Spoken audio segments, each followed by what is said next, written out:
विविध भारती पुणे ठळक बातम्या. बेटी बचाओ बेटी पढाओ अभियान 10 वर्षात एक परिवर्तनकारी लोकचळवळ बनली असून तिनं सर्व स्तरातील लोकांचा सहभाग मिळवला आहे. लिंगभेदावर मात करण्यात तसंच मुलींना शिक्षण आणि त्यांची स्वप्न साध्य करण्यासाठी संधी मिळण्यासाठी योग्य वातावरण निर्माण करण्यात ही चळवळ महत्वाची ठरली आहे, असं पंतप्रधान नरेंद्र मोदी यांनी समाज माध्यमावरील संदेशात म्हटलं आहे. बेटी बचाओ बेटी पढाओ अभियानाच्या दशकपूर्तीनिमित्त त्यांनी हा संदेश दिला आहे.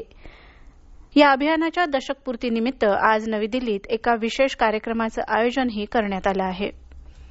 शिवसेना प्रमुख बाळासाहेब ठाकरे यांच्या जयंतीनिमित्त पुढील वर्षभर राज्यातील सर्व एसटी बस स्थानकांवर स्वच्छ सुंदर बस स्थानक अभियान राबवण्यात येणार असून 3 कोटी रुपयांची बक्षिसं देण्यात येणार आहेत. राज्याचे परिवहन मंत्री प्रताप सरनाईक यांनी आज मुंबईत ही घोषणा केली. या अभियानाचा शुभारंभ उद्या कुर्ला नेहरू नगर बस स्थानकात होणार आहे. दर 3 महिन्यांनी प्रत्येक बस स्थानकाचं मूल्यमापन होणार असून त्यासाठी वरिष्ठ अधिकाऱ्यांच्या नेतृत्वाखाली परीक्षण समित्या नेमण्यात आल्या आहेत. नाशिक इथं झालेल्या राज्यस्तरीय ग्रॅपलिंग शालेय कुस्ती स्पर्धेत धाराशिवची पैलवान पौर्णिमा खरमाटे हिनं सुवर्ण पदक पटकावलं आहे. आता तिची राष्ट्रीय क्रीडा कुस्ती स्पर्धेसाठी 19 वर्षांखालील मुलींच्या 71 किलो वजनी गटात निवड झाली आहे.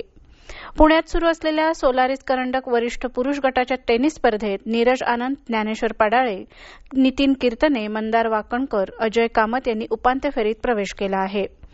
कर्नाटकातील उत्तर कन्नड जिल्ह्यातील कारवार इथं आज सकाळी झालेल्या ट्रकच्या अपघातात 10 जणांचा मृत्यू झाला असून 15 जण जखमी झाले आहेत. जखमींना हुबळीतील रुग्णालयात दाखल करण्यात आलं आहे. सदाशिवपेठेतील श्री स्वामी मठाचे अध्यक्ष सुधाकर नाईक यांचं काल पुण्यात अल्पशा आजारानं निधन झालं. ते 85 वर्षांचे होते.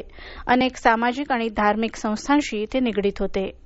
या होत्या आतापर्यंतच्या ठळक बातम्या. यानंतरच्या ठळक बातम्या उद्या सकाळी 8 वाजता.